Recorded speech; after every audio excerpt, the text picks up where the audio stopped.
Guys, welcome to resource point. आज अभी हम लोग डिस्कस करने वाले हैं पॉलिटी में आर्टिकल्स। जितने इंपॉर्टेंट आर्टिकल्स है लास्ट 1 ईयर्स की, वो मैं यहाँ पे डिस्कस करने वाली हूँ। और विजन आईएएस की करंट अफेयर्स जो PT 365 मैगजीन होती है, उसी से मैं आपको पूरी कंप्लीट कराऊंगी। तो चलिए देखते हैं, मई 2020 से स्टार्ट करते हैं और फिर आप लोग को इसके बाद वाली भी मैगजीन का इसी के साथ आपको मिलेगा। तो स्टार्ट करते हैं सबसे फर्स्ट आर्टिकल के साथ, जो भी न्यूज़ में रही है। इससे क्या होगा कि आपको डायरेक्टली इनडायरेक्टली क्वेश्चंस देखने को मिलते हैं। जो भी आर्टिकल न्यूज़ में होते हैं, आपको पॉलिटी में सारे आर्टिकल्स बैठ के नहीं रटने, क्योंकि कॉन्स्टिट्यूशन में आप देखोगे कि ओवर 444 से भी ज़्यादा आर्टिकल्स हैं। But all articles are not important for your exam point of view. So जो भी इंपॉर्टेंट है मैं सिर्फ यहाँ पे उसी के बारे में डिस्कस करूँगी। So let's start with the first topic, जो कि यहाँ पे फर्स्ट आर्टिकल, जो कि मैं यहाँ पे पावर ऑफ सुप्रीम कोर्ट के बारे में बताने वाली हूँ। तो यहाँ पे 4 आर्टिकल हैं। अगर जब भी आप सुप्रीम कोर्ट के बारे में कोई भी आपसे रिलेटेड देखने को मिलेगा, तो इसमें आर्टिकल 32 है, आर्टिकल 136 है, आर्टिकल 144 है एंड आर्टिकल 142 है। ये देखिए, आगे चलते जाएंगे तो कहीं ना कहीं ये रिपीट होते जाएगा। तो मैं बस यहाँ पे आपको 4 आर्टिकल के बारे में बताऊंगी। आर्टिकल 32 एवरीवन नोज कि ये कॉन्स्टिट्यूशनल रेमेडीज़ के बारे में है। आर्टिकल 136 है, आर्टिकल 144 है एंड 142 है। 142 आर्टिकल बहुत ही ज़्यादा इंपॉर्टेंट है, इसके बारे में आगे बताऊँगी। सबसे पहले आप ध्यान में रखते जाएँ। इसी के साथ साथ हाई कोर्ट की जो पावर्स है वो आपको 2 आर्टिकल के तहत देखने को मिलेगा। एक आर्टिकल 226 है एंड सेकंड वन आर्टिकल 227 है। 226 के तहत आपको देखने को मिलेगा कि रेमेडीज़ है, जैसे कि आर्टिकल 32 के तहत है, वैसे ही स्टेट में आपको हाई कोर्ट को ये पावर दिया गया है आर्टिकल 226 के तहत, जो कि रिट इशू करने की पावर होती है। ठीक है, उसके बाद आते हैं आर्टिकल 368। आर्टिकल 368 जिसमें कि पार्लियामेंट के पास ये पावर होती है कि वो कॉन्स्टिट्यूशन के कुछ प्रोविजंस को अमेंड कर सके। जब पार्लियामेंट कॉन्स्टिट्यूशन के कुछ प्रोविजंस को, जो ऑलरेडी एग्जिस्ट कर रही है हमारे संविधान में, जब उसको अमेंड करती है, तो उनको ये पावर दिया गया है आर्टिकल 368 के तहत। उसके बाद अगर हम लोग आगे आए,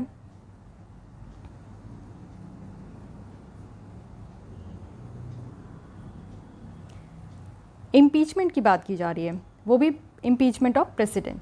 इम्पीचमेंट ऑफ प्रेसिडेंट अगर आप इंडिया में देखोगे तो अंडर आर्टिकल 61 आर्टिकल के तहत ये आपका कहा गया है कि अगर कॉन्स्टिट्यूशन को वॉयलेट करते हैं, तब यहाँ पे ये ग्राउंड होगा जिसके बेसिस पे हमारे इंडियन प्रेसिडेंट जो होंगे उनकी इम्पीचमेंट की प्रोसेस शुरू होगी।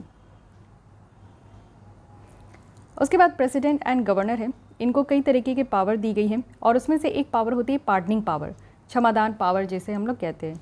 तो प्रेसिडेंट के भी पास है, गवर्नर के पास है, लेकिन प्रेसिडेंट के पास जो यहाँ पे पावर है वो आर्टिकल 72 के तहत है, जिसमें प्रेसिडेंट को यहाँ पे ये पावर दिया गया है कि वो पार्डन कर सकते हैं, किसी भी इंसान को वो क्षमा कर सकते हैं। अगर किसी इंसान के द्वारा किसी भी तरीके का ऑफेंस किया गया है, कोई अपराध किया गया है, तो उन्हें क्षमा कर सकते हैं।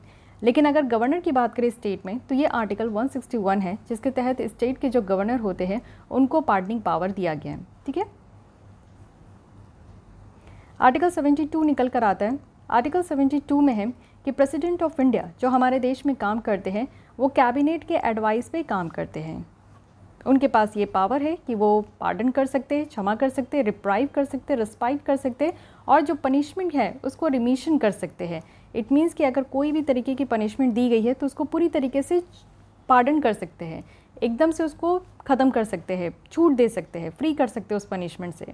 उसके बाद आप देखो कि कुछ स्पेशल कंडीशन होता है, जैसे विमेन हो गई या फिर कोई आपके दिव्यांग लोग हो गए, और विमेन में भी कोई प्रेग्नेंट विमेन है और दिव्यांग पीपल्स है, तो उनके लिए भी अगर उनको कोई पनिशमेंट दिया गया है उनके अपराध के अकॉर्डिंग, तो उनको भी प्रेसिडेंट कम करते हैं, उनके पनिशमेंट को किसी और फॉर्म में कन्वर्ट कर देते हैं। या फिर आप देखो कि रिग्रेस इम्प्रिजमेंट है, 7 ईयर्स की इम्प्रिजमेंट है या 14 ईयर्स की इम्प्रिजमेंट है, तो इसको कम भी किया जाता है, घटा भी दिया जाता है कि 2 साल या 3 साल का इम्प्रिजमेंट बाकी है।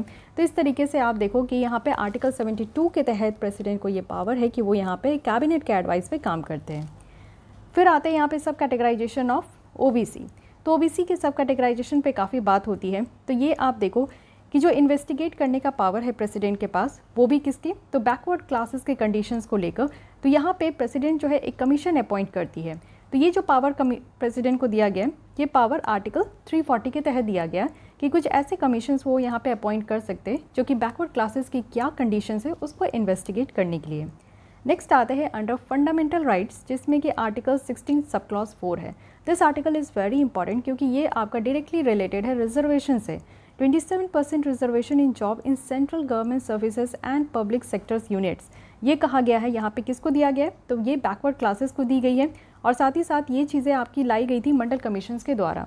तो ईच एंड एवरी पॉइंट्स जो कि इस आर्टिकल से लिंक है वो बहुत ज़्यादा इंपॉर्टेंट है, क्योंकि डायरेक्टली इनडायरेक्टली आपका यहाँ पे क्वेश्चन पूछा जाता है। तो अगर आप लोग को आर्टिकल के तहत जो भी बातें कही गई है वो याद रहेगा, तो क्या होता है कि जब क्वेश्चन में 4 ऑप्शन होते हैं तो आपको एलिमिनेट करने में आसानी होगी कि ये आर्टिकल किससे रिलेटेड है या फिर ये बातें किस आर्टिकल के तहत कही गई थी। दोनों तरीके से क्वेश्चन पूछा जाता है। तो यहाँ पे आपका आर्टिकल 16 सब क्लॉज 4 है, जिसके तहत यहाँ पे बैकवर्ड क्लासेस को जो रिजर्वेशन दी गई है 27% इन जॉब, वो भी सेंट्रल गवर्नमेंट सर्विसेज में या पब्लिक सेक्टर यूनिट्स में, वो आर्टिकल 16 सब क्लॉज 4 में दी गई है। नेक्स्ट आते हैं यहाँ पे आर्टिकल आपका 15 सब क्लॉज 4 है। तो 16 और 15 में क्या डिफरेंस है, सब क्लॉज 4 ये ऐड हुआ है। तो यहाँ पे एजुकेशन कोटा ये आपका लाया गया था, पढ़ने के लिए जो यहाँ पे रिजर्वेशन दी गई है वो आर्टिकल 15 सब क्लॉज 4 है, लेकिन जॉब में जो रिजर्वेशन दी गई है वो आर्टिकल 16 सब क्लॉज 4 है। कंफ्यूज मत होइएगा, क्योंकि पहले आप पढ़ाई करोगे उसके बाद ही आप जॉब करोगे। तो पढ़ाई के लिए आर्टिकल पहले इट मीन्स की 15 है, उसके बाद जॉब है इट मीन्स की 16 है। तो इस तरीके से आप लोग कंफ्यूज नहीं होना है, ये याद रखना है। और सब क्लॉज दोनों का सेम है, 4 है, तो आई थिंक यहाँ पे कोई भी कन्फ्यूजन नहीं होगा। नेक्स्ट आते हैं आर्टिकल 338, ये national commission for backward classes से रिलेटेड है। तो national commission for backward classes, जैसे कि ये आप लोग को पता है कि ये एक कॉन्स्टिट्यूशनल बॉडी है। कॉन्स्टिट्यूशनल बॉडी कहने का मतलब है कि जिसका मेंशन आपको संविधान में देखने को मिलेगा, जिसका मेंशन आपको एक स्पेशल आर्टिकल के तहत संविधान में मेंशन होते हुए देखने को मिलेगा। तो ये है आर्टिकल 338, जिसके तहत आपको national commission of schedule caste ये देखने को मिलता है। अब इसमें थोड़ी सी ट्रिक है जो कि आपको ध्यान रखनी है कि आर्टिकल 338 जो कि पहले यहाँ पे और अभी भी national commission of schedule caste के लिए ये कहा गया है, और इसके तहत क्या था, पहले जब तक ये national commission for backward classes नहीं बनी थी उससे पहले national commission of schedule caste थे, जिनका ये काम था कि यहाँ पे जो अदर बैकवर्ड क्लासेस है इनके ग्रीवेंसेस को ये एड्रेस करते थे, ये बॉडी एड्रेस करती थी। लेकिन बाद में यहाँ पे अमेंडमेंट हुआ, कानून लाया गया और उस तहत ये आप देखो कि यहाँ पे national commission for backward classes act 1993 है, जिसके तहत न्यू आर्टिकल लाया गया। इट मीन्स कि इसी में आपका 338 में बी यहाँ पे ऐड कर दिया गया, और ये सिर्फ ऐसी बॉडी बन गई है जो कि यहाँ पे रिकमेंड करती है कि कास्ट जो कि ओबीसी लिस्ट से किसको यहाँ पे इंक्लूड करना है ओबीसी लिस्ट में और किसको यहाँ से बाहर निकालना है। इट मीन्स कि जो क्रीमी लेयर का कॉन्सेप्ट आया था उसी के तहत आप देखोगे कि ये नया आर्टिकल यहाँ पे फॉर्म हुआ है।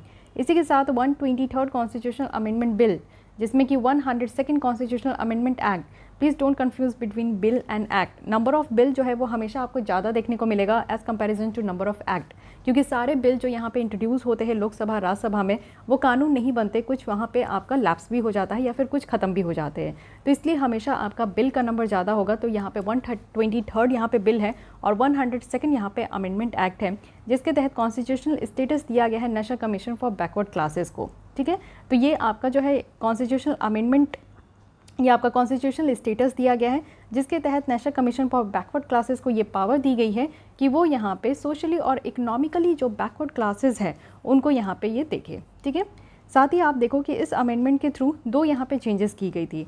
एक आर्टिकल यहाँ पे 342A लाया गया और अनदर आर्टिकल यहाँ पे 366 है। 342A आर्टिकल के तहत आपको देखने को मिलेगा कि ये रिलेट करता है सेंट्रल लिस्ट जो कि सोशली और एजुकेशनली जो बैकवर्ड क्लासेस है ना, ध्यान रखिएगा ये इकोनॉमिकली नहीं है, ये एजुकेशनली है। लेकिन इससे पहले जो 123 कॉन्स्टिट्यूशनल अमेंडमेंट एक्ट लाया गया, बिल लाया गया, उसके तहत जो नेशनल कमीशन फॉर बैकवर्ड यहाँ पे आपका national commission for backward classes है, इनके लिए आपका सोशली और इकोनॉमिकली बैकवर्ड क्लासेस यहाँ पे देखा जा रहा है। लेकिन आर्टिकल 342A के तहत क्या है कि ये सेंट्रल लिस्ट है, जिसमें कि सोशली और एजुकेशनली बैकवर्ड क्लासेस आपका यहाँ पे लिस्ट रखा गया है इस आर्टिकल के तहत। तो ये आपकी छोटी सी यहाँ पे आपका डिफरेंस देखने को मिलेगा, और यूपीएससी में आप देखते हो कि ये वर्ड प्ले बहुत ज़्यादा होता है, जिसके कारण आप फंस जाते हो। नेक्स्ट यहाँ पे आर्टिकल 366 है, जिसमें कि डेफिनेशन यहाँ पे आपका रखा गया है जो कॉन्स्टिट्यूशन में यूज़ किया गया है, अनलेस स्पेसिफिकली स्टेटेड अदरवाइज। तो जो भी यहाँ पे आपका डेफिनेशंस होता है कि सोशली, इकोनॉमिकली या फिर educationally backward classes, schedule caste, इन सब का डेफिनेशन आपका कहाँ है, तो 366 के तहत है। तो ये सारे आर्टिकल्स काफ़ी इंपॉर्टेंट है, इसको ध्यान रखिएगा। नेक्स्ट आते हैं ऑफिशियल लैंग्वेज एक्ट, क्योंकि लैंग्वेजेस पे काफ़ी ज़्यादा इस बार घमासान हुआ, और ऑफिशियल लैंग्वेज एक्ट पहले वाले जो एक्ट है इसी से भी आपसे क्वेश्चन पूछा जा सकता है, बट इसको छोड़िए और ये समझिए कि हमारे संविधान में कहाँ कहाँ प्रोविज़न है। तो यहाँ पे आपको आर्टिकल 343 से देखने को मिलेगा 351 तक, जो कि हमारे ऑफिशियल लैंग्वेज के बारे में बात करता है। एक स्केड्यूल भी है, आउट ऑफ 12 स्केड्यूल 8 स्केड्यूल है, जिसमें कि 22 लैंग्वेजेस है जो कि हमारे संविधान में इंक्लूड है। ओरिजिनल संविधान में आपसे पूछा जाए कि कितने लैंग्वेजेस थे, तो ओरिजिनल संविधान जब हमने अडॉप्ट किया था तो उस समय ओनली 14 लैंग्वेजेस थे, लेकिन डे बाय डे आप देखो कि धीरे धीरे यहाँ पे और भी लैंग्वेजेस ऐड होते गए एंड आज यहाँ पे आपके 22 लैंग्वेजेस हैं। बात करते हैं article 343 sub clause 1।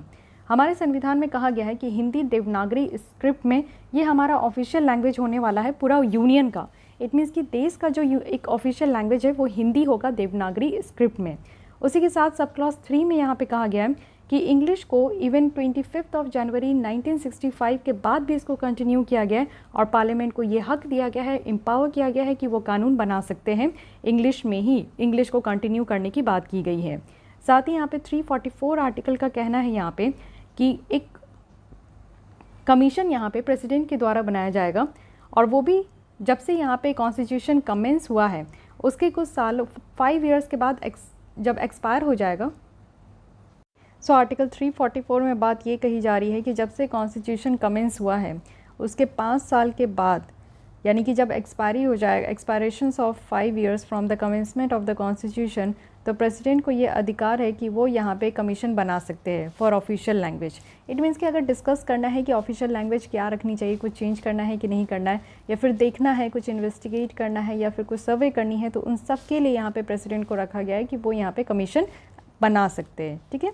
Article 344 this is not as much important, इससे क्वेश्चन नहीं पूछा जाएगा। ठीक है। जो ऑलरेडी आप देखो कि इस मैगजीन में हाईलाइटेड है, डार्क ब्लैक कलर में है, those articles are important. Okay. So article 348 sub clause 1 जो कि हमारे संविधान में ये प्रोवाइड किया गया है कि जो सारे प्रोसीडिंग सुप्रीम कोर्ट में होते हैं और हर एक हाई कोर्ट में होते हैं वो इंग्लिश लैंग्वेज में होना चाहिए जब तक पार्लियामेंट जो है यहाँ पे कानून के द्वारा कुछ और यहाँ पे ना प्रोवाइड करे। इट मीन्स कि पार्लियामेंट कुछ कानून बनाकर कुछ और यहाँ पे लैंग्वेज ना लेकर आए, तब तक यहाँ पे इंग्लिश लैंग्वेज ही यूज़ किया जाएगा। तो हमारे सुप्रीम कोर्ट और सारे हाई कोर्ट में हमारे देश में इंग्लिश लैंग्वेज का ही इस्तेमाल होता है। आर्टिकल 351 अगर हम लोग देखें तो यहाँ पे स्प्रेड ऑफ हिंदी लैंग्वेज के बारे में कहा जाता है कि हिंदी लैंग्वेज को स्प्रेड करना है और ये एक मीडियम ऑफ एक्सप्रेशन है। सारे तरीके के जितनी भी कल्चर हमारे देश में है उन सब के लिए एक मीडियम ऑफ एक्सप्रेशन रखा गया है हिंदी लैंग्वेज को। तो इसके बारे में बात कहाँ की गई है? 351 में।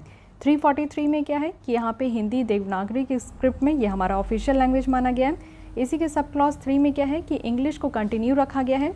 और 348 में क्या है कि यहाँ पे हमारे सारे सुप्रीम कोर्ट और हाई कोर्ट में, सॉरी एक ही सुप्रीम कोर्ट है लेकिन सारे हाई कोर्ट में इंग्लिश लैंग्वेज यूज़ होती है। एंड देन 351 में यहाँ पे हिंदी लैंग्वेज के स्प्रेड के बारे में रखा गया है। देन यहाँ पे आप देखो कि ऑफिशियल लैंग्वेज कमीशन की अगर हम लोग बात करते हैं तो आर्टिकल 344 है हमारे संविधान में। यहाँ पे एक कमीशन होगा जिसमें कि चेयरमैन होंगे, साथ ही साथ कुछ ऐसे मेंबर होंगे जो कि डिफरेंट लैंग्वेजेस को, और कौन कौन से लैंग्वेज, तो ऐसे लैंग्वेज जो कि 8 शेड्यूल में डिफाइंड है उनमें वो स्पेसिफाइड, उनमें उनको जानना है, यानी कि वो ऐसे लैंग्वेजेस हो जो कि 8 शेड्यूल में हो और वो उसके ज्ञाता हो, तो प्रेसिडेंट अपॉइंट कर सकते हैं और ऑर्डर कर सकते हैं यहाँ पे कि जो भी प्रोसीजर यहाँ पे डिफाइन किया गया है कमीशन के द्वारा उसको फॉलो किया जाए। इट मीन्स कि यहाँ पे अगर ऑफिशियल लैंग्वेज कमीशन के बारे में आपसे पूछा जाए तो इसकी इसकी डिस्क्रिप्शंस आपको आर्टिकल 344 में देखने को मिलेगी। अगेन दिस इज़ इंपॉर्टेंट क्योंकि इस बार ऑफिशियल लैंग्वेज काफ़ी ज़्यादा न्यूज़ में रहा है, लास्ट ईयर से ही आप लोग देख लो तो ये एक इंपॉर्टेंट बन जाता है। नेक्स्ट यहाँ पे कॉन्स्टिट्यूशनल बेसिस देखते हैं राइट टू प्रोटेस्ट का, क्योंकि प्रोटेस्ट बहुत ज़्यादा हो रही है। तो आर्टिकल 19 है जो कि हमारे फंडामेंटल राइट से ये निकल कर आया है और इसी के तहत article 19 sub clause 1 sub clause A में अगर हम लोग देखें तो यहाँ पे प्रोविज़न है freedom of speech and expression का, राइट टू डेमोन्स्ट्रेशन और पिकेटिंग का, और नो राइट टू स्ट्राइक का। इट मीन्स कि हमारे फंडामेंटल राइट के तहत जो है स्ट्राइक करने का जो अधिकार है वो यहाँ पे हमारा अधिकार नहीं है, एज अ फंडामेंटल अधिकार नहीं है, तो इस चीज़ को याद रखिएगा। 1 सब क्लॉज बी में अगर हम लोग देखें तो राइट टू असेंबल है कि हम लोग असेंबल कर सकते हैं पीसफुली लेकिन हथियार के बिना। अब ऐसा नहीं है कि बंदूक बारूद और बम वगैरह लेकर आप बैठ जाओ और प्रोटेस्ट करो, ऐसा नहीं कर सकते। असेंबल भी करना है, ग्रुप ऑफ पीपल अगर बैठनी है, अपनी बातें रखनी है, डिमांड रखनी है तो एक शांतिपूर्ण तरीके से।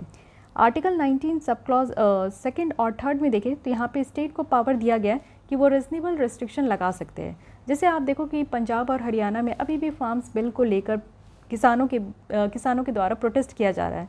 तो अगर स्टेट के पास इस तरीके का पावर है कि वो कुछ रीजनेबल रेस्ट्रिक्शन, उनको लगता है कि इस तरीके के प्रोटेस्ट से कहीं उनके किसी भी चीज़ को लेकर अगर ऑब्स्ट्रक्ट हो रहा है, कोई भी चीज़ें जो है वो यहाँ पे प्रॉब्लम में हो रही है, जैसे शाहीन बाग वाला जो प्रोटेस्ट हुआ था तो महिलाओं के द्वारा किया जा रहा था, तो एक पूरे हाईवे को ब्लॉक कर लिया गया था। तो एक हाईवे जिसमें आपको पता है कि डेली अप डाउन्स किया जाता है लोगों के द्वारा, तो काफ़ी ज़्यादा लोगों को परेशानी हो रही थी उस तरीके के प्रोटेस्ट से।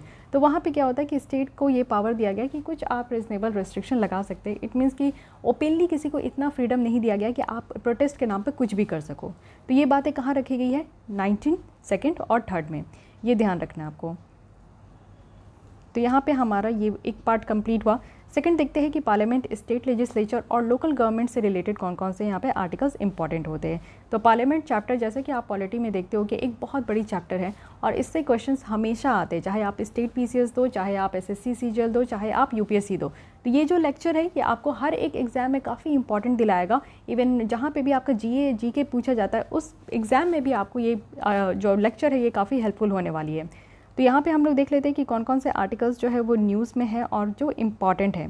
हर साल ये आर्टिकल्स रिपीटेड होते हैं, तो एक बार अगर आप ये आर्टिकल समझ जाओगे तो आपको आगे कहीं पे भी प्रॉब्लम नहीं होगी। आर्टिकल यहाँ पे नेक्स्ट आते हैं आर्टिकल 105, जो कि पार्लियामेंट के जो मेंबर होते हैं ना, जिसे हम लोग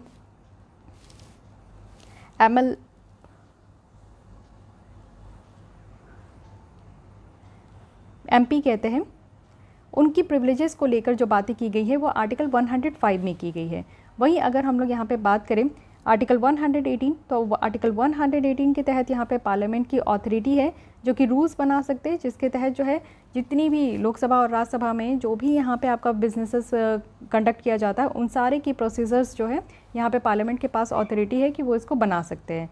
तो ये आर्टिकल आपका 118 के तहत पार्लियामेंट को ये अधिकार दिया गया है। आर्टिकल 105 के तहत जो है पार्लियामेंट मेंबर यानी कि MPs के पास जो प्रिविलेजेस होती है वो मेंशन्ड है 105। ठीक है। ऑफिस ऑफ प्रॉफिट के बारे में बात करें यहाँ पे, तो ऑफिस ऑफ प्रॉफिट जैसे कोई वर्ड हमारे संविधान में इंक्लूड नहीं है, लेकिन फिर भी हमारे संविधान में कुछ प्रोविज़न है इससे रिलेटेड, जो कि है आर्टिकल 102 फर्स्ट और आर्टिकल 191 फर्स्ट। अब देखिए एक चीज़ आपको मैं ये चीज़ बताती हूँ कि जब भी आप प्रेसिडेंट के बारे में पढ़ते हो तो साइड बाय साइड आप लोग तुरंत गवर्नर के बारे में पढ़ो, जिससे कि आप कंपेयर करके आराम से चीज़ों को याद कर सकते हो और जो कन्फ्यूजन है उसको आप दूर कर सकते हो। वैसे ही जब आप सुप्रीम कोर्ट पढ़ते हो सेंटर में, तो हाई कोर्ट को आपको स्टेट में पढ़ना होगा। वैसे ही अगर आप लोग कोई भी जैसे कि MP के बारे में पढ़ रहे हो तो MLA के बारे में, MLC के बारे में पढ़ लेना होगा, क्योंकि आपको इससे डिफरेंस पता चलेगा कि अच्छा सेंटर और स्टेट में क्या यहाँ पे डिफरेंस है। तो जब भी आप इस तरीके के चैप्टर्स पढ़ोगे तो इसमें आर्टिकल्स आपको मिलेंगे। तो जो सेंटर का आर्टिकल्स होगा ना उसके कम चांसेस होंगे, यानी कि कम नंबर होंगे। जैसे कि 102 है तो यहाँ पे MP के बारे में बात किया जा रहा है, लेकिन जैसे स्टेट का आप आओगे तो 191 हो जाता है। ठीक है। वैसे ही आप प्रेसिडेंट का देखो तो यहाँ पे प्रेसिडेंट के पास ऑर्डिनेंस मेकिंग पावर है कि वो अध्यादेश जारी कर सकते हैं, तो वो आपको देखने को मिलेगा 123, ये कम नंबर है। लेकिन वही आप चीज़ गवर्नर के बारे में पढ़ोगे तो ये 213 हो जाता है, ये नंबर ज़्यादा है। तो इसलिए याद रखिएगा कि सेंटर का जो भी आर्टिकल आप पढ़ोगे वो कम होता है और जो हाईकोर्ट की आर्टिकल होती है उसकी नंबर ज़्यादा होती है। तो 102 सब क्लॉज 1 में क्या है कि MP के बारे में बात किया गया है कि वो MP को यहाँ पे रोका जाता है कि आप कोई ऑफिस ऑफ प्रॉफिट होल्ड नहीं कर सकते। लेकिन आर्टिकल 191 के तहत यहाँ पे MLA को है मेंबर ऑफ लेजिस्लेटिव असेंबली या फिर मेंबर ऑफ लेजिस्लेटिव काउंसिल, इनको यहाँ पे रोका गया है कि वो यहाँ पे कोई भी ऑफिस ऑफ प्रॉफिट नहीं यहाँ पे कर सकते, यानी कि कोई और ऑफिस होल्ड नहीं कर सकते प्रॉफिट के लिए, सिर्फ प्रॉफिट के लिए। इट मीन्स कि उनको एक्स्ट्रा अर्निंग हो रही है, चाहे वो सेंट्रल गवर्नमेंट के तहत हो या स्टेट गवर्नमेंट के तहत हो। फाइन। नेक्स्ट आते हैं राज्यसभा इलेक्शन से रिलेटेड कोई यहाँ पे आर्टिकल है तो उसे देख लेते हैं। राज्यसभा में आपके लिए यहाँ पे आप देखो कि 4th schedule is very important out of 12th schedule, जिसमें कि सीट एलोकेट किया गया है on the basis of population. Her state में आप देखो कि नंबर ऑफ पॉपुलेशन डिफरेंट होती है, इसलिए यहाँ पे लोकसभा में जो सीट अलॉट होते हैं, राज्यसभा में जो सीट अलॉट होते हैं हर एक स्टेट को, वो उनके पॉपुलेशन के बेसिस पे होती है। 2 आर्टिकल आपको याद रखनी है राज्यसभा से रिलेटेड। एक आर्टिकल 80 है जिसके तहत यहाँ पे कहा गया है कि 12 जो नॉमिनेटेड मेंबर होते हैं प्रेसिडेंट के द्वारा, इट मीन्स कि 250 मेंबर्स आपको राज्यसभा में देखने को मिलेंगे। इसमें से 12 मेंबर नॉमिनेट किए जाते हैं और किसके द्वारा, तो प्रेसिडेंट के द्वारा। टोटल टेन्योर कितना होता है राज्यसभा का, तो 6 ईयर्स का होता है। और राज्यसभा कभी डिसॉल्व नहीं होते हैं, जैसे कि लोकसभा आपका ऑटोमेटिकली डिसॉल्व हो जाता है आफ्टर 5 ईयर्स, लेकिन राज्यसभा डिसॉल्व नहीं होते हैं। वहीं सेकेंड आर्टिकल है 84, जिसमें कि मेंबर्स के क्वालिफिकेशन की बात की गई है कि फर्स्ट कि मेंबर यहाँ पे सिटीजन ऑफ इंडिया होनी चाहिए, सेकंड है कि मेंबर्स की जो एज है वो नॉट लेस देन 30 यहाँ पे मिनिमम एज होनी चाहिए। इसी के साथ आपको बतानी है कि लोकसभा के मेंबर बनने के लिए मिनिमम एज की रिक्वायरमेंट कितनी है। साथ ही साथ सुप्रीम कोर्ट का जज बनने के लिए मिनिमम एज की रिक्वायरमेंट कितनी है तो कितनी है, नहीं है तो ये भी बताइए कि कुछ ऐसा है क्या। Other qualification prescribe by parliament, ये भी यहाँ पे आपका आर्टिकल 84 के तहत है। तो राज्यसभा से रिलेटेड आपको 2 ही आर्टिकल याद रखनी है, आर्टिकल 80 एंड आर्टिकल 84। इसमें भी बात किया गया है टेन्योर के बारे में, नॉमिनेटेड मेंबर के बारे में और क्वालिफिकेशन ऑफ मेंबर्स के बारे में। ओके, अब देख लेते हैं कि अदर इंपॉर्टेंट न्यूज़ जो कि रहा है न्यूज़ में। तो इंपॉर्टेंट आर्टिकल है यहाँ पे आर्टिकल 164 सब क्लॉज 1A। तो यहाँ पे आपके टोटल नंबर ऑफ जो मिनिस्टर्स होते हैं चीफ मिनिस्टर्स के इंक्लूडिंग, जो कि यहाँ पे chief council of ministers constitute होता है स्टेट में, वो 15% से ज़्यादा नहीं होना चाहिए जितने टोटल नंबर ऑफ मेंबर होते हैं लेजिस्लेटिव असेंबली ऑफ स्टेट। तो मान लीजिए कि 545 यहाँ पे आपके पूरी तरीके से लेजिस्लेटिव असेंबली के मैक्सिमम यहाँ पे मेंबर हैं। लेकिन अगर आप लोग बात करो तो इसका सिर्फ 15% जो है वो यहाँ पे 15% जो है वो सिर्फ यहाँ पे आपके जो है, इससे ज़्यादा काउंसिल ऑफ मिनिस्टर में मेंबर नहीं होना चाहिए। और इसमें ऐड किया गया है इंक्लूडिंग है किसका, तो चीफ मिनिस्टर का भी। अब ये प्रोविज़न आपका स्टार्टिंग से कॉन्स्टिट्यूशन में है तो नहीं है, स्टार्टिंग से नहीं है, ये 91st अमेंडमेंट से इसको इंक्लूड किया गया है। साथ ही साथ ये आर्गू किया जाता है कि प्रेजेंट जो strength of council of minister है वो भी एमपी में ये आर्टिकल 164 1A को वायलेट कर रही है। तो ऐसा कहा जा रहा है कि ये हनन हो रहा है इस आर्टिकल का, इसलिए ये आर्टिकल न्यूज़ में है। आपसे डायरेक्टली पूछ लिया जाए तो ये भी आप कंफ्यूज हो सकते हो। साथ ही अगर नेक्स्ट देखते हैं यहाँ पे, तो आर्टिकल 76 है अटॉर्नी जनरल के बारे में, आप लोग सब पढ़े होंगे। और हमारे पॉलिटी में आपको आर्टिकल 76 देखने को मिलेगा जिसमें कि ऑफिस ऑफ अटॉर्नी जनरल कहा जाता है, जो कि हमारे देश के हाईएस्ट लॉ ऑफिसर होते हैं। उनके लिए कहा जाता है कि कौन हमारे देश में अटॉर्नी जनरल बन सकते हैं, तो वैसे व्यक्ति बन सकते हैं जो कि सुप्रीम कोर्ट के जज बनने के क्वालिफाइड हो। टर्म ऑफ अगर हम लोग अटॉर्नी जनरल का देखें तो वो कॉन्स्टिट्यूशन के द्वारा फिक्स नहीं किया गया है, ये प्लेजर ऑफ प्रेसिडेंट के थ्रू, ये आप देखो कि जब तक प्रेसिडेंट खुश है तब तक इनकी जो है कुर्सी बची हुई है, तो इस हिसाब से होती है, ठीक है। और एक और इंपॉर्टेंट पॉइंट जो कि अटॉर्नी जनरल के बारे में आपको याद रखना है कि इनके पास राइट टू स्पीक है, राइट टू टेक पार्ट है, जो कि ये दोनों हाउसेस में, चाहे लोकसभा हो राज्यसभा हो, इनके प्रोसीडिंग में वो पार्टिसिपेट कर सकते हैं। बट इनके पास एक अधिकार नहीं है कि ये वोट नहीं कर सकते। इट मीन्स कि नॉर्मल वोट नहीं, ये यहाँ पे लोकसभा राज्यसभा में जो भी बातें होती है, जो भी प्रोसीडिंग होती है, उसमें अगर वोटिंग पावर हो तो यहाँ पे अटॉर्नी जनरल। अब आते हैं सेंटर स्टेट रिलेशन में, तो आर्टिकल 371 है। आर्टिकल 371 से लेकर आर्टिकल 371J तक आपको देखने को मिलेगा। इट मीन्स कि A से लेकर J तक है, जहाँ पे हमारे संविधान में स्पेशल प्रोविज़न का प्रावधान रखा गया है 11 स्टेट्स के लिए। तो ये चीज़ें आप देखो कि हर एक राज्य एक समान नहीं होते, किसी राज्य में किसी तरीके की परेशानी है, किसी और राज्य में किसी और तरीके की परेशानी है। तो हर एक राज्य को एक समान देने के लिए, और किसी राज्य में आप देखो कि ट्राइबल पीपल्स ज़्यादा है, पॉपुलेशन ज़्यादा है, लोकल पीपल्स जो है वो अपनी कल्चर और इकोनॉमिक इंटरेस्ट को प्रोटेक्ट करने के लिए काम करते हैं। तो ऐसे लोग और ऐसे राज्य जहाँ पे ट्राइबल और लोकल पीपल्स की जो यहाँ पे उनकी अपनी खुद की कल्चर और इकोनॉमिक इंटरेस्ट खतरे में है, तो उनको प्रोटेक्ट करने के लिए यहाँ पे संविधान में बाकायदा प्रोविज़न है। तो देखिए अभी रिसेंटली डिमांड ये हुआ है कि जो कॉन्स्टिट्यूशन है हमें उसे अमेंड करना होगा, और जो आर्टिकल 371H है उसको हटाकर जो अरुणाचल प्रदेश है उसको आर्टिकल 371A और G के तहत G के जैसा ही रखना होगा। तो अब आप ये सोच रहे होंगे कि ये A, G और H में क्या अंतर है। देखिए आर्टिकल 371A जो कि नागालैंड के बारे में बात किया गया है, नागालैंड को स्पेशल प्रोविज़न दी गई है। G में अगर हम लोग देखें तो मिज़ोरम को यहाँ पे स्पेशल प्रोविज़न दी गई है। अब इसमें अगर A और G की बात करें तो स्पेशल प्रोटेक्शन दिया गया है विद रिस्पेक्ट टू रिलीजियस और सोशल प्रैक्टिसेस, साथ ही कस्टमरी लॉज हो गए, और राइट टू ओनरशिप है, और लैंड का ट्रांसफ़र है जो कि यहाँ पे ट्राइबल पीपल्स को दिया जाता है, ठीक है। तो नागालैंड और जो मिज़ोरम के ट्राइबल पीपल्स हैं उनको ट्रांसफ़र ऑफ लैंड का भी यहाँ पे पावर है, साथ ही लैंड का ओनरशिप का भी राइट है उन्हें। लेकिन अगर आर्टिकल 371H में देखें तो स्टेट गवर्नर के पास एक स्पेशल रिस्पॉन्सिबिलिटी है लॉ एंड ऑर्डर को लेकर, जो कि यहाँ पे जितनी भी लॉ एंड ऑर्डर से रिलेटेड जो भी यहाँ पे डिस्चार्ज करना होता है, अपनी फंक्शन ड्यूटी करनी होती है, तो वो यहाँ पे स्टेट गवर्नर करते हैं, ठीक है। तो ये दोनों में आपको दो तरीके की बातें देखने को मिल रही है। यहाँ स्टेट गवर्नर को ज़्यादा पावर है, A और G में क्या है कि बेसिकली यहाँ पे ट्राइबल पीपल्स को जो है ज़्यादा यहाँ पे ओनरशिप वगैरह का राइट्स दिया गया है। तो इसलिए अरुणाचल प्रदेश को भी यहाँ पे कहा जा रहा है कि जैसे नागालैंड और मिज़ोरम को स्पेशल प्रोविज़न दी गई है, उसी तरीके से अरुणाचल प्रदेश को भी स्पेशल प्रोविज़न देनी चाहिए। तो ये बातें आपको ध्यान रखनी है। साथ ही अगर हम लोग बात करें 6 शेड्यूल की, तो इसमें थोड़ा सा आपको ध्यान रखना है। आर्टिकल 244 है। आर्टिकल 244 में क्या है कि स्पेशल सिस्टम ऑफ एडमिनिस्ट्रेशन की बात की जाती है। कुछ सर्टेन एरिया जिसको ऑलरेडी स्केड्यूल एरिया कहा गया है या स्केड्यूल ट्राइबल एरियाज़ कहा गया है। ट्राइबल एरिया वैसे होते हैं जहाँ पे ट्राइबल पॉपुलेशन ज़्यादा है, स्केड्यूल एरिया वैसे होते हैं जहाँ पे स्केड्यूल कास्ट के पॉपुलेशन ज़्यादा देखने को मिलते हैं। ठीक है, तो जो इस तरीके की जगह है जहाँ स्केड्यूल एरिया है, ट्राइबल एरिया है, उनको यहाँ पे एक स्पेशल सिस्टम प्रोवाइड करने के लिए आर्टिकल 244 है। वहीं आर्टिकल 275 है जिसमें कि स्टैट्यूटरी ग्रांट दिया जा रहा है, और स्टैट्यूटरी ग्रांट का यहाँ पे जो प्रोविज़न है वो कंसोलिडेटेड फंड ऑफ इंडिया में चार्ज होता है।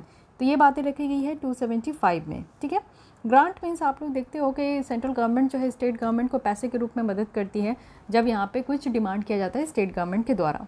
साथ ही आप लोग देखो कि यहाँ पे जो अरुणाचल प्रदेश को कहा जा रहा है कि 6 शेड्यूल में इंक्लूड करने के लिए, तो इसके लिए क्या करना होगा, इसके लिए सबसे पहले कॉन्स्टिट्यूशनल अमेंडमेंट करने की ज़रूरत है। ठीक है, और साथ ही साथ आप लोग देखो कि national commission for schedule tribe है जिसके लिए आर्टिकल क्या है 333(8)A है।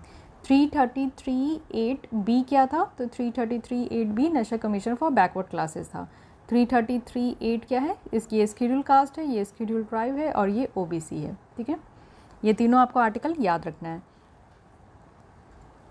साथ ही आते यहाँ पे कंपेयर किया गया 5th और 6th शेड्यूल का। तो अभी तक हमने 8 शेड्यूल देखा, साथ ही 4th शेड्यूल देखे, अब 5th और 6th शेड्यूल भी आप लोग देख सकते हो, यहाँ पे बातें की गई हैं।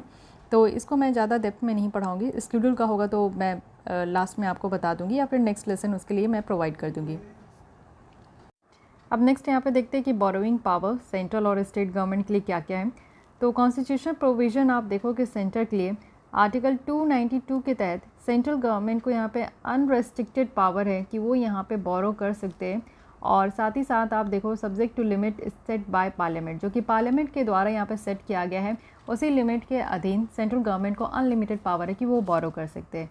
लेकिन वहीं अगर हम लोग स्टेट की बात करें तो ऑब्वियस है कि ये भी सेम आर्टिकल है 292 के तहत यहाँ पे बोरोइंग पावर की बात की गई है, चाहे वो सेंट्रल गवर्नमेंट हो या स्टेट गवर्नमेंट हो। उसके तहत है कि ये जो पावर है ये एक स्टेट लेजिस्लेचर के द्वारा कानून बनाकर इसको लिमिट किया गया है। ये लिमिटेड पावर है, अनलिमिटेड पावर नहीं है। ठीक है, तो आप लोग भी ये समझ सकते हो स्टेट को अगर अनलिमिटेड पावर दे दिया जाए तो थोड़ा सा ये बेसिक स्ट्रक्चर के अगेंस्ट भी हो सकता है। सो दैट्स वाई यहाँ पे आपका लिमिटेड पावर है। आर्टिकल याद रखना है 292 which is very important. Coming to the next article which is super important, article 370। तो आपको पता है कि आर्टिकल 370 है, इसी के साथ एक आर्टिकल 335A है।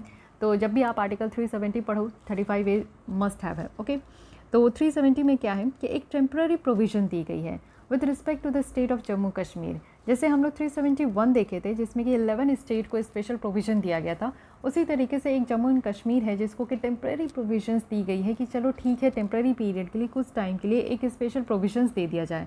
स्पेशल पावर दिया गया था इस स्टेट को कि इनके पास अपना खुद का संविधान है। ठीक है, और इस आर्टिकल के तहत आप देखो defence, foreign affairs, finance, communications के अलावा पार्लियामेंट को यहाँ पे स्टेट गवर्नमेंट की कंकरेंस की ज़रूरत होती थी कि वो सारे अदर्स जो लॉज है उसके साथ वो अप्लाई करें। इट मीन्स कि सेंट्रल गवर्नमेंट के पास डिफेंस, फॉरेन अफेयर्स और फाइनेंस और कम्युनिकेशंस जो है वो यहाँ पे थी, बाकी और भी जितनी टॉपिक है वो इस राज्य के पास इसके पास पावर था। 35A क्या है, 35A कहता है इंडियन कॉन्स्टिट्यूशन के हिसाब से, जो कि 370 के ही साथ है, यहाँ पे स्टेट जम्मू एंड कश्मीर के जो असेंबली है उनको पावर देता है कि वो डिफ़ाइन करे कि हाँ जम्मू एंड कश्मीर के एक्चुअल और परमानेंट रेसिडेंट कौन है। तो जम्मू एंड कश्मीर के परमानेंट रेसिडेंट होने के लिए साथ ही कौन है इस चीज़ को डिफ़ाइन किया गया है आर्टिकल 35A के तहत। ठीक है, तो ये चीज़ें ध्यान रखनी है। और जो भी यहाँ पे जम्मू एंड कश्मीर के जो वहाँ पे परमानेंट रेसिडेंट है उनको अलग एक स्पेशल पावर है, स्पेशल प्रिविलेजेस है, स्पेशल राइट है। तो ये सारी चीज़ें कहाँ से प्रोवाइड की गई है, आर्टिकल 35A के तहत।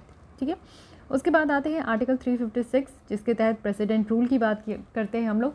एमरजेंसी प्रोविज़न आपको 3 देखने को मिलेगा, national emergency, financial emergency and president rule. तो यहाँ पे प्रेसिडेंट रूल है जिसको कि किसी भी स्टेट में यहाँ पे इम्पोज किया जा सकता है, और ये ऑल्सो एप्लीकेबल है अब कहाँ, तो यहाँ पे जम्मू एंड कश्मीर की जो कि यूनियन टेरिटरीज़ में कन्वर्ट हो चुका है। इसके बाद अगर हम लोग देखें यहाँ पे तो यस आर्टिकल 343 से 351 है कॉन्स्टिट्यूशन में, जो कि अभी हम लोग देखें कि ऑफिशियल लैंग्वेज से डील करता है। वहीं अगर आर्टिकल 343 की बात करें तो यहाँ पे हमारे देश में ऑफिशियल लैंग्वेज क्या है, ये हिंदी है, वो भी देवनागरी स्क्रिप्ट में। तो ये चीज़ें देखने को मिलेगी आर्टिकल 343 से, ठीक है। तो याद रखना है कि हमारे ऑफिशियल लैंग्वेज क्या है और किस आर्टिकल में इसको मेंशन किया गया है। इंटर स्टेट काउंसिल की बात करते हैं तो इसको फिर से बनाया गया है, और इंटर स्टेट काउंसिल की अगर आप देखो तो ये कॉन्स्टिट्यूशनल बैकिंग है, जो कि आर्टिकल 263 के तहत इसकी प्रोविजंस दी गई है। तो कॉन्स्टिट्यूशन में है ये, और इसकी जो रिकमेंडेशन दी गई थी सरकरिया कमीशन के द्वारा दी गई थी। तो ये सारी चीज़ें तो आप लोग को पता होगा, बट आर्टिकल याद रखना है 263, जो कि काफ़ी ज़्यादा इंपॉर्टेंट है। तो 263 में क्या है कि प्रेसिडेंट को यहाँ पे इंटरेस्ट किया गया है कि वो इंटर स्टेट काउंसिल को क्रिएट कर सकते हैं। तो इंटर स्टेट काउंसिल है, मे बी आपको यहाँ पे कंफ्यूज करने के लिए गवर्नर रख दे या फिर यहाँ पे चीफ मिनिस्टर, प्राइम मिनिस्टर, कुछ भी। तो आप लोग यहाँ पे ध्यान रखना कि इंटर स्टेट काउंसिल जो है वो प्रेसिडेंट के द्वारा ही बनाया जाता है। साथ ही साथ अगर हम लोग बात करें आर्टिकल 3 की, तो आर्टिकल 3 जिसमें कि पार्लियामेंट को ये एम्पावर किया गया है कि न्यू स्टेट फॉर्म कर सकते हैं, या फिर जो ऑलरेडी एग्जिस्टिंग स्टेट है उसके एरिया को चेंज करना है, बाउंड्री को चेंज करना है, या फिर नाम को चेंज करना है। ये सारा काम होता है आर्टिकल 3 के तहत। जैसे अभी आप देखो कि आंध्र प्रदेश से तेलंगाना बनाया गया 2014 में, तो ये चीज़ें कैसे हुई, तो ये चीज़ें आपकी आर्टिकल 3 के तहत हुई। तो इसको ध्यान रखना है, और ये पावर किसके पास है, पार्लियामेंट के पास है। वहीं अगर आर्टिकल 131 की बात करें तो सुप्रीम कोर्ट के पास एक्सक्लूसिव जुरिस्डिक्शन है कि वो सेंटर स्टेट और इंटर स्टेट जो डिस्प्यूट है, इट मीन्स कि सेंटर और स्टेट के बीच में जो डिस्प्यूट होता है, या फिर एक राज्य दूसरे राज्य के बीच में अगर कोई डिस्प्यूट होती है, तो उसको सुनने के लिए सबसे एक्सक्लूसिव पावर किसके पास है, तो हमारे देश के सुप्रीम कोर्ट के पास है। और इस चीज़ को मेंशन किया गया है, ये प्रोविज़न आपका किसके तहत है, तो आर्टिकल 131 के तहत है। ओके, नेक्स्ट आते हैं हम लोग जुडिशरी में। तो कंटेम्प्ट ऑफ कोर्ट की बात की गई है। तो कंटेम्प्ट ऑफ कोर्ट ये वर्ड कहीं भी आपको आर्टिकल कॉन्स्टिट्यूशन में देखने को नहीं मिलेगा, बट येस कुछ यहाँ पे कॉन्स्टिट्यूशन प्रोविज़न है, जैसे आर्टिकल 261 देखने को मिल रहा है। तो आर्टिकल 261 है जिसमें कि फुल फेथ और क्रेडिट जो है वो यहाँ पे आपकी जुडिशियल प्रोसीडिंग में दी गई है। इट मीन्स कि जिस तरीके से सुप्रीम कोर्ट, हाई कोर्ट की प्रोसीडिंग होती है उसमें फुल फेथ रखना है। आर्टिकल 19 सब क्लॉज 2 है, जो कि रीजनेबल रेस्ट्रिक्शन की बात की जाती है। इट मीन्स कि हर एक चीज़ में आप देखो रेस्ट्रिक्शन है, और हमारी जितनी भी फंडामेंटल राइट्स है एक्सेप्ट वन, उसका नाम आपको बताना है कि कौन सी फंडामेंटल राइट है जिसमें कोई भी रीजनेबल रेस्ट्रिक्शन नहीं है। आर्टिकल 129 और 215, अगेन मैं ये बोली कि कम नंबर होगा तो ये आपका सुप्रीम कोर्ट के लिए होगा, अगर ज़्यादा नंबर है 215 है तो ये आपका हाई कोर्ट के लिए है। इट मीन्स कि स्टेट की होगी और कम नंबर आपका सेंटर का होगा। तो यहाँ पे आप देखो सुप्रीम कोर्ट और हाई कोर्ट को ये पावर दिया गया है कि कंटेम्प्ट को ये यहाँ पे पनिश करें। किसी भी तरीके का अगर वॉयलेशन हो रहा है जुडिशियल प्रोसीडिंग में, तो उसको वॉयलेट अगर हो रहा है तो उसको पनिश करने के लिए सुप्रीम कोर्ट और हाई कोर्ट दोनों को अधिकार है। ये आपका आर्टिकल किसमें 129 जिसमें कि सुप्रीम कोर्ट को अधिकार है, और 215 जिसमें कि हाई कोर्ट को अधिकार है। आर्टिकल 142 सब क्लॉज 2 है जिसमें कि सुप्रीम कोर्ट को ये पावर दिया गया है कि कंटेम्प्ट के लिए वो पनिश कर सकते हैं, ठीक है। तो ये भी आप ध्यान रखना है कि ये आपका स्पेशली सुप्रीम कोर्ट के लिए है। लीगल प्रोविजन आपका कानूनी तौर पे भी दिया गया है, तो इसको ध्यान रखना है। नेक्स्ट देखते हैं मैकेनिज्म क्या है जिससे कि हम लोग चार्जेस को इन्वेस्टिगेट करते हैं। कोई भी सुप्रीम कोर्ट के जज के ऊपर अगर कोई भी चार्जेस है तो उसको किस तरीके से इन्वेस्टिगेट करते हैं, क्या इसके बारे में हमारे संविधान में कोई आर्टिकल है। तो देखिए, जजेस को रिमूव करने के लिए यहाँ पे प्रोसीडिंग है जो कि हमारे संविधान के आर्टिकल 124 सब क्लॉज 4 में है। तो ये पूरी तरीके से किसी भी जज को अगर रिमूव करना है तो वो एक बहुत बड़ा प्रोसीजर है, तो उसको 124 सब क्लॉज 4 में मेंशन्ड है। तो ये चीज़ें आप लोग ये तो मैं आप लोग को पढ़ाई हूँ कि क्या क्या प्रोसीजर है, but here we are only discussing about the articles. Okay, ई लोक अदालत है। तो लोक अदालत के बारे में जैसे कि ये कानून के द्वारा लाया गया है, एक्ट के द्वारा लाया गया, बट इसके अलावा भी आप देखो कि जो ऑल्टरनेटिव डिस्प्यूट रिजोल्यूशन मैकेनिज्म है जिसमें कि आपका आर्बिट्रेशन है, नेगोशिएशन है, कंसिलिएशन है, ठीक है। तो ये हमारे किस बेसिस पे होता है, तो आर्टिकल 14 जो कि फंडामेंटल राइट है जिसमें कि बात किया गया है इक्वालिटी बिफोर लॉ, कानून के सामने सब बराबर है। देन आर्टिकल 21 जो कि यहाँ पे गारंटी करती है right to life and personal liberty, और साथ ही साथ एक DPSP है, directive principle of state policy, जिसमें कि आर्टिकल 39A है जो equal justice and free legal aid की बात करते हैं। तो ये 3 ऐसा फंडा है जो हमारे संविधान में, अगर आपसे ये पूछा जाए कि ऑल्टरनेट डिस्प्यूट रेजोल्यूशन मैकेनिज्म के लिए कौन सी आर्टिकल हमारे संविधान में है, तो डायरेक्ट तो कोई आर्टिकल है नहीं, लेकिन हाँ आर्टिकल 3, ये 3 आपको देखने को मिलेगा, article 14, article 21 and article 39A। तो ये आपको ध्यान रखना है। साथ ही अगर नेक्स्ट आए तो यहाँ पे अदर इंपॉर्टेंट डेवलपमेंट और कॉन्सेप्ट है जो कि न्यूज़ में है, तो इसमें अगर कोई आर्टिकल है तो उसे मैं डिस्कस कर लेती हूँ। यहाँ पे तो नहीं है। नेक्स्ट इलेक्शन आते हैं, तो इलेक्शन से रिलेटेड देखिए कई बार बातें हो रही है साइमल्टेनियस इलेक्शन को लेकर। तो साइमल्टेनियस इलेक्शन को लेकर क्या क्या कॉन्स्टिट्यूशनल प्रोविजंस है। सबसे पहले आपको 4 आर्टिकल ध्यान रखनी है, 83, 85, 172, 174। तो 83 है जिसमें कि यहाँ पे लोकसभा है, लोकसभा की जो नॉर्मल टर्म है वो 5 ईयर है जब से ये अपॉइंट होती है, ठीक है। साथ ही 5 साल के बाद ऑटोमेटिकली लोकसभा डिसॉल्व हो जाती है। वहीं आर्टिकल 85 के बारे में बात करें तो प्रेसिडेंट ऑफ इंडिया को ये पावर है कि वो लोकसभा को डिसॉल्व कर सकते हैं यूनियन कैबिनेट के एडवाइस पे, तो ये भी याद रखनी है। साथ ही आर्टिकल 172 है जिसमें कि लेजिस्लेटिव असेंबली का टर्म है 5 ईयर, एंड 174 है जिसमें कि गवर्नर को ये पावर है कि वो स्टेट असेंबली को डिसॉल्व कर सकते हैं, वो भी स्टेट कैबिनेट के एडवाइस पे। तो ये आप लोग फिर देख लिए कि अगर सेंटर की बात कर रहे हैं तो यहाँ पे आर्टिकल नंबर कम है और स्टेट की बात करें तो आर्टिकल नंबर ज़्यादा है, ठीक है। तो 83 में क्या है कि लोकसभा के बारे में बात हो रहा है, और यहाँ पे 85 में क्या है कि प्रेसिडेंट को पावर है कि लोकसभा को बिफोर जो इनकी डिसॉल्व की टाइम है उससे पहले भी डिसॉल्व कर सकते हैं, साथ ही 10 ईयर से पहले डिसॉल्व कर सकते हैं। 172 है जिसमें कि लेजिस्लेटिव असेंबली का यहाँ पे 10 ईयर है, और 174 है जिसमें कि गवर्नर के पास पावर है कि वो डिसॉल्व कर सकते हैं, ठीक है। तो यहाँ पे ऐसे भी याद रख सकते हैं 83 है, 84 नहीं है, यानी कि एक गैप के बाद 85 है, 72 है, 73 नहीं है, एक गैप के बाद 74 है, तो इस तरीके से भी याद रखिए। इलेक्शन से रिलेटेड जैसे कभी भी कुछ भी आप लिखो इलेक्शन से रिलेटेड, तो ये सारे आर्टिकल्स आप इंक्लूड कर सकते हो। तो ये आर्टिकल से क्या होता है कि ना ही सिर्फ आपका प्रीलिम्स बल्कि आपका जो मेंस है उसमें भी आप लोगों को काफ़ी हेल्पफुल होता है, और अगर आपका पब्लिक एडमिनिस्ट्रेशन या फिर लॉ ऑप्शनल है तो फिर उसमें आपको बहुत ही ज़्यादा हेल्पफुल होगा। साथ ही अगर हम लोग देखें कि कहा जा रहा है कि कॉमन इलेक्टोरल रोल को अगर इम्प्लीमेंट करना है तो कॉन्स्टिट्यूशनल अमेंडमेंट करनी होगी, और वो भी आर्टिकल 243K एंड 243ZA। तो 243 जो कि पंचायत इलेक्शन से रिलेटेड है ये, और लोकल बॉडी से इलेक्शन से रिलेटेड है, तो इसके बारे में बात हो रहा है। तो ये इतना ज़्यादा इंपॉर्टेंट नहीं है, बट हल्का सा आपको ये ध्यान में रखना चाहिए कि अगर ये आर्टिकल आ रहा है तो किस टॉपिक के बारे में बातें हो रही है, इतना तो आपको ध्यान होनी चाहिए। नेक्स्ट आते हैं डिलिमिटेशन कमीशन को लेकर। सो डिलिमिटेशन कमीशन ये कॉन्स्टिट्यूशनल मैंडेट आप देख सकते हो कि आर्टिकल 82 है जो कि पार्लियामेंट के द्वारा कहा गया है कि हर एक सेंसस के बाद डिलिमिटेशन एक्ट यहाँ पे लेकर आना है, ठीक है। तो सेंसस के बाद क्या होता है कि बताया जाता है कि हमारे देश की टोटल पॉपुलेशन कितनी है, हर एक स्टेट में पॉपुलेशन कितनी बढ़ी है घटी है, तो उस बेसिस पे डिलिमिटेशन कमीशन बनाई जाती है जिससे कि वो कॉन्स्टिट्यूंसी में उसको फिक्स करते हैं, एरिया फिक्स करते हैं कि हाँ यहाँ पे पॉपुलेशन बढ़ा है तो नंबर ऑफ़ सीट भी बढ़नी चाहिए उस हिसाब से। साथ ही आर्टिकल 170 है जिसमें कि सेम एक्ट्स अप्लाई होगा स्टेट डिलिमिटेशन में। प्रीवियस कमीशन अगर हम लोग देखें तो डिलिमिटेशन कमीशन इससे पहले 1952 में बनाई गई, 1963 में बनाई गई, 73 में बनाई गई और 2002 में बनाई गई, ठीक है।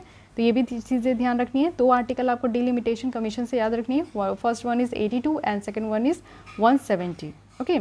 राइट टू रिकॉल है, तो राइट टू रिकॉल जो कि डेमोक्रेसी की बात की जा रही है, तो इससे रिलेटेड कोई भी आर्टिकल नहीं है। नेक्स्ट आते हैं अदर इम्पॉर्टेंट न्यूज़ जो कि स्टार कंपेनर की बात कर रहे हैं, तो इससे रिलेटेड भी अगर मैं बताऊं तो कोई भी आर्टिकल नहीं है। नेक्स्ट देखते हैं आर्टिकल कहाँ है। नेक्स्ट आते हैं यहाँ पे रेगुलेशन ऑफ एनजीओ से रिलेटेड है। तो एनजीओ को अगर आप लोग देखो जो नॉन गवर्नमेंटल ऑर्गेनाइजेशन होते हैं उससे रिलेटेड अगर आप कुछ भी लिखो तो कॉन्स्टिट्यूशनल प्रोविजन ज़रूर लिखना कि कॉन्स्टिट्यूशन में एनजीओ के बारे में कहाँ कहाँ मेंशन्ड है। तो सबसे पहले आर्टिकल 19(1)(c जो कि फंडामेंटल राइट के तहत आता है, जिसमें ये कहा गया है कि right to form association, it means कि एसोसिएशन बनाने का अधिकार है, तो हमें अंडर आर्टिकल 19 ही ये दिया गया है, फंडामेंटल राइट। फिर डीपीएसपी में आपको देखने को मिलेगा कि कॉपरेटिव्स को रूरल एरियाज़ में प्रमोट करने के लिए, तो आर्टिकल 43 है। देन कंकरेंट लिस्ट है, शेड्यूल 7 में आपको 3 लिस्ट देखने को मिलेंगे, central list, state list and concurrent list. तो कंकरेंट लिस्ट में भी यहाँ पे मेंशन है charitable institution, charitable and religious institution. तो याद रखिएगा कि एनजीओ के बारे में अगर आप कुछ लिखते हो तो ये 3 पॉइंट्स को ज़रूर इंक्लूड कर सकते हैं। तो उस मैगज़ीन में इतनी ही आर्टिकल थी। अब देखते हैं कि जो PT 365 फेब से लेकर अप्रैल मंथ के बीच में जो भी इंपॉर्टेंट आर्टिकल है उसे हम लोग डिस्कस करेंगे। सो फर्स्ट टॉपिक हमारा यहाँ पे स्टार्ट हो रहा है पॉलिटी एंड गवर्नेंस का, जो कि सिस्टम ऑफ जजेस अपॉइंटमेंट इन इंडिया। इंडिया में जो सुप्रीम कोर्ट के जज या फिर हाई कोर्ट के जज और भी जो सब ऑर्डिनेट कोर्ट के जज होते हैं उनकी अपॉइंटमेंट की जो आपको देखने को मिलेगा जो सिस्टम है उसे हम लोग कॉलेजियम सिस्टम कहते हैं। बट क्या कॉन्स्टिट्यूशन में कहीं इसकी मेंशन है कि नहीं, तो कॉलेजियम सिस्टम के बारे में आपको कॉन्स्टिट्यूशन में कहीं मेंशन होते हुए नहीं देखने को मिलेगा। बट जजेस की जो अपॉइंटमेंट है इसके सिस्टम के बारे में कुछ कॉन्स्टिट्यूशन में आपको प्रोविजंस देखने को मिलेंगे, जिससे रिलेटेड आपका 2 आर्टिकल है। First one is 124, second one is 217। तो प्रेसिडेंट है जो कि यहाँ पे सुप्रीम कोर्ट के जजेस अपॉइंटमेंट करेंगे। और ये चीज़ें याद रखनी है, सबसे बड़ी बात तो यही है कि सुप्रीम कोर्ट के जज को कौन अपॉइंट करते हैं, तो प्रेसिडेंट करते हैं, बट कंसल्ट करके जो चीफ जस्टिस ऑफ इंडिया है और अदर सुप्रीम कोर्ट और हाई कोर्ट के जजेस से कंसल्ट करते हैं अगर उनको नेसेसरी लगता है तो, ठीक है। और ये चीज़ें याद रखिए। तो अगेन आप लोग देखो कि सुप्रीम कोर्ट के जज की जो है 124 है, तो हाई कोर्ट के जज की ऑब्वियस इससे ज़्यादा ही नंबर होगा, तो ये 217 है, ठीक है। तो हाई कोर्ट के जजेस की जो अपॉइंटमेंट है ये आपको कंफ्यूज नहीं होना है, ये गवर्नर के द्वारा अपॉइंट नहीं किया जाता है, अपॉइंटमेंट यहाँ पे भी प्रेसिडेंट के द्वारा ही किया जाता है, बट यहाँ पे कंसल्ट करना होता है जो कि चीफ जस्टिस ऑफ इंडिया होते हैं, गवर्नर होते और chief justice of high court, जिस स्टेट के हाई कोर्ट के जजेस को अपॉइंट करना है उस स्टेट के हाई कोर्ट के जो चीफ जस्टिस होते हैं उनसे भी कंसल्ट किया जाता है, और chief justice of India plus यहाँ पे गवर्नर है, ठीक है। तो ये 3 लोग हैं जिससे कि यहाँ पे कंसल्ट करने के बाद हाई कोर्ट के जो जज है उनकी अपॉइंटमेंट होती है। So these 2 articles are again important for the जजेस अपॉइंटमेंट इन इंडिया। बाकी आपको पता होना चाहिए कि जो 3 जजेस केस है इससे हमारा आज की डेट में जो कॉलेजियम सिस्टम हम लोग इस्तेमाल करते हैं जजेस को अपॉइंट करने के लिए, इवन ट्रांसफ़र करने के लिए भी from one high court to another high court, हम लोग 3 जजेस केसेस को यूज़ करते हैं। सो इसके बारे में हमने देख रखा है। फिर रिलेटेड न्यूज़ देख लेते हैं। सुप्रीम कोर्ट के द्वारा इन्वोक किया गया है article 224A for the appointment of जो रिटायर्ड जज होते हैं उनको एडहॉक जज जैसा हाई कोर्ट में यहाँ पे अपॉइंटमेंट करना है। और इससे रिलेटेड आप देखो एडहॉक जज क्या होते हैं, एडहॉक जजेस होते हैं जब कोई भी केसेस को आप लोग समझो कि कोई ऐसे सर्टेन केसेस है, अगर बहुत सारे पेंडेंसी ऑफ केसेस भी हैं, अगर उनको जल्दी से जल्दी रिजॉल्व करना है तो ऑलरेडी जो रिटायर्ड जज है उनको टेम्प्रेरी बेसिस पे फिर से अपॉइंट किया जाए।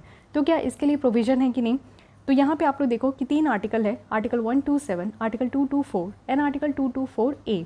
तो 127 है जिसमें कि आप देखो कि जो लैक ऑफ कोरम है जजेस का उसको एड्रेस किया जाता है। चीफ जस्टिस ऑफ इंडिया है वो प्रीवियस कंसर्न उनको लेना है प्रेसिडेंट के साथ और बाद में उनको जो है कंसल्ट करना है with the chief justice of high court, जिसमें कि आप देखो कि यहाँ पे जज को एज एन एडहॉक जजेस जो है वो यहाँ पे अपॉइंट कर सके। So this is mentioned under the article 127। What about 224? So under article 224 जो एडिशनल और एक्टिंग जजेस है उनको अपॉइंट किया जा सकता है, वो भी 2 साल से ज़्यादा नहीं। इट मीन्स कि जो पीरियड है उनको टेम्प्रेरी बेसिस पे 2 साल के लिए ही यहाँ पे अपॉइंट किया जा सकता है, या फिर उनकी एजेस 62 ईयर्स होनी चाहिए। जो भी यहाँ पे अर्ली हो जाएगा वो यहाँ पे उनकी जो कार्यकाल है वो ख़त्म हो जाएगी। तो अभी भी आप लोग देखे थे कि जो रिटायर्ड जज की यहाँ पे अपॉइंटमेंट के बारे में बात थी वो भी यहाँ पे इस बार देखने को मिला यूपीएससी प्रीलिम्स में क्वेश्चन। तो इसी तरीके से घुमा फिरा के क्वेश्चन आ जाते हैं। एंड आर्टिकल 224 जो कि हमारे संविधान में ये अलाउ किया गया है कि जो चीफ जस्टिस है हाई कोर्ट के वो एक ऐसे पर्सन को अपॉइंट करेंगे जो कि यहाँ पे जज हो सके और पहले वो जो है कोर्ट में जज हो चुके हैं और प्रीवियस कंसेंट यहाँ पे प्रेसिडेंट की यहाँ पे ज़रूरत है। तो यही स्टेटमेंट थी जो कि आपका थोड़ा सा टिल्ट करके इसको स्टेटमेंट के फॉर्म में यूपीएससी प्रीलिम्स 2021 में ये आपका क्वेश्चन पूछा गया। ओके, तो ये 3 आर्टिकल आपको ध्यान रखनी है। फिर आते हैं सेडिशन लॉ इन इंडिया। तो इससे रिलेटेड कहीं पे भी आर्टिकल नहीं है, ये एक सेक्शन है इस आईपीसी की, तो उसको ध्यान रखना है। देन यहाँ पे यूनिफॉर्म सिविल कोड। तो यूनिफॉर्म सिविल कोड जैसे कि आपको डीपीएसपी में पता है कि आर्टिकल 44 है हमारे संविधान का, जिसमें ये रखा गया है कि state shall endeavour to secure a uniform civil code for the citizens throughout the territory of India. It means कि आर्टिकल 44 जो है ये हमारा डीपीएसपी का directive principle of state policy का ही एक पार्ट है, जिसमें कि आप देखो कि यूनिफॉर्म सिविल कोड के बारे में बात करते हैं। डीपीएसपी आप देखो कि ये जस्टिसेबल नहीं है, आर्टिकल 37 के तहत ही ये कहा गया है कि इन्फोर्सेबल नहीं है। इट मीन्स कि डीपीएसपी की कोई भी प्रोविज़न अगर वॉयलेट होती है तो कोर्ट से यहाँ पे आपको किसी भी तरीके का जस्टिस नहीं मिलेगा। So article 44 which defines the uniform civil code. Okay, next coming to the government of national capital territory of Delhi amendment act 2021। तो यहाँ पे कुछ आर्टिकल है जो कि आपको दिल्ली से रिलेटेड देखने को मिलेगा and again it is important. Article 239A sub clause 1 है, जिसमें पार्लियामेंट को ये अलाउ किया गया है कि वो पुदुचेरी के लिए कानून बना सकते हैं। और parliament government of union territories act 1963 ये कानून लेकर आई थी, जिसमें कि पुदुचेरी को यहाँ पे गवर्न किया गया और लेजिस्लेटिव असेंबली यहाँ पे रखा गया, जिसमें कि पावर था कि कानून बना सकते हैं कोई भी मैटर जो कि स्टेट लिस्ट और कंकरेंट लिस्ट में मेंशन है। तो ये चीज़ें आपको देखने को मिलेगा कि एक्सक्लूसिवली फॉर पुदुचेरी है। कौन सी आर्टिकल? तो 239A sub clause 1। Okay, then आते हैं रजिस्टर्ड अनरिकॉग्नाइज्ड पार्टीज़। तो यहाँ पे अगर हम लोग कोई आर्टिकल देखें तो कुछ ऐसा तो आर्टिकल नहीं है। आर्बिट्रेशन एंड कंसिलिएशन एक्ट 2021 यहाँ पे निकल कर आई है। तो ये भी एक कानून है जो कि हम लोग ने इससे पहले देखा, ऑल्टरनेट डिस्प्यूट रेजोल्यूशंस। तो 3 आर्टिकल है जो कि इससे रिलेटेड है, तो आपको उसके बारे में बताना है कि कौन सी 3 आर्टिकल है जो कि ऑल्टरनेट डिस्प्यूट रेजोल्यूशन से रिलेटेड है। देन आते हैं यहाँ पे इन्फॉर्मेशन IT जो रूल्स यहाँ पे न्यू निकल कर आई है, तो ये भी हमारे IT एक्ट के तहत ही यहाँ पे बात की गई है। तो इससे भी रिलेटेड आपको कोई भी आर्टिकल्स हमारे संविधान में देखने को नहीं मिलेंगे, ये पूरी गाइडलाइंस है। तो ये सारी चीज़ें हम लोग ऑलरेडी देख चुके, ये पूरी लेसन आपको देखनी है तो आप लोग प्लेलिस्ट को चेकआउट कर सकते हो, वहाँ पे आपको मिल जाएगा। देन इस मैगज़ीन में आप नीचे आओगे तो आपको यहाँ पे देखने को मिलेगा इलेक्शन कमिश्नर। तो यहाँ पे आर्टिकल है कुछ, जैसे कि आप इलेक्शन कमिश्नर की अगर हम लोग बात करें तो यहाँ पे चीफ इलेक्शन कमिश्नर है जो कि आर्टिकल 324 सब क्लॉज 2 में है। इलेक्शन कमिश्नर भी 2 में है। और इसके बारे में अगर हम लोग बात करें तो चीफ इलेक्शन कमिश्नर जिसमें कि article 332 sub clause 324 sub clause 2 है, अपॉइंट किए जाते हैं प्रेसिडेंट के द्वारा। साथ ही साथ रिमूवल अगर आप देखो तो जैसे सुप्रीम कोर्ट के जज को रिमूव किया जाता है वैसे ही चीफ इलेक्शन कमिश्नर को रिमूव किया जाता है। टेन्योर कितना है, या तो 65 ईयर्स एज होना चाहिए या तो 6 ईयर्स हो जाना चाहिए उनकी टेन्योर का। इलेक्शन कमिश्नर की बात करें तो ये भी सेम है, अपॉइंट किए जाते हैं प्रेसिडेंट के द्वारा। रिमूवल यहाँ पे चीफ इलेक्शन कमिश्नर के रिकमेंडेशन के ही बेसिस में होगा। टेन्योर इनका सेम है, इट मीन्स कि 65 ईयर्स और 6 ईयर्स जो भी यहाँ पे पहले हो जाए, ठीक है। फिर उसके बाद स्टेट इलेक्शन कमिश्नर की बात करें तो ये आता है 243K में। तो 243K में यहाँ पे अपॉइंट जो किए जाते हैं स्टेट में जो इलेक्शन कमिश्नर होते हैं वो स्टेट के गवर्नर के द्वारा यहाँ पे अपॉइंट होते हैं। लेकिन अगर रिमूवल की बात करें तो ये सेम है, जैसे कि जज को रिमूव किया जाता है। और अगर टेन्योर की बात करें तो ये चीज़ें ध्यान रखनी है कि ये वैरी करता है state to state. So this article is again important. और फिर आप लोग देखो यहाँ पे फंडामेंटल ड्यूटीज़ है। जैसे कि आपको पता है कि हमारे संविधान में जब हमने संविधान को अडॉप्ट किया था तो फंडामेंटल ड्यूटीज़ नहीं थी, लेकिन आपको ये बताना है कि फंडामेंटल ड्यूटीज़ हम लोग कौन से कंट्रीज़ से अडॉप्ट किए हैं, कहाँ से लिए हैं, इसको कॉपी किए हैं। तो हमारे आर्टिकल आप लोग देखो कि 51A है जिसमें कि 11 फंडामेंटल ड्यूटीज़ को मेंशन किया गया है, जिसमें एक है कि यहाँ पे abide by the constitution and respect his ideal institution, national flag and national anthem. तो ये भी याद रखनी है। इसके अलावा आप देख सकते हो कि नो कॉन्फिडेंस मोशन है, तो no confidence motion is not as much important, but important यहाँ पे आर्टिकल 164 सब क्लॉज 2 जिसमें कलेक्टिव रिस्पॉन्सिबिलिटी रखी गई है काउंसिल ऑफ मिनिस्टर के लिए। तो आप देखो कि काउंसिल ऑफ मिनिस्टर जो कि यहाँ पे 2 तरीके की इनकी रिस्पॉन्सिबिलिटी होती है। First one is individual responsibility, second one is collective responsibility. So collective responsibility जो काउंसिल ऑफ मिनिस्टर की होती है वो लेजिस्लेटिव असेंबली में होती है, ठीक है। तो ये कहाँ मेंशन है, ये आपका मेंशन है आर्टिकल 164 सब क्लॉज 2 में। सो आई थिंक कि यहाँ पे भी सारे आर्टिकल्स कवर्ड हो गए हैं, ओके। और 1 सेकेंड, ये कुछ करेक्शन है जो कि मई से जनवरी के बीच में जो मैगज़ीन है उसमें PT 365 में किया गया। तो यहाँ पे आप देखो कि बोरोइंग पावर जो सेंटर और स्टेट गवर्नमेंट की मैं बताई थी, ये करेक्ट आर्टिकल जो है 293 हो जाएगा। और वहाँ पे हम लोग 292 देखे थे, सो प्लीज़ उसको ध्यान रखिएगा कि ये 293 है। एंड सेम आर्टिकल्स जिसके अंदर आपका जो सेंट्रल गवर्नमेंट और स्टेट गवर्नमेंट है दोनों के यहाँ पे बोरोइंग पावर को डिफाइन किया गया है।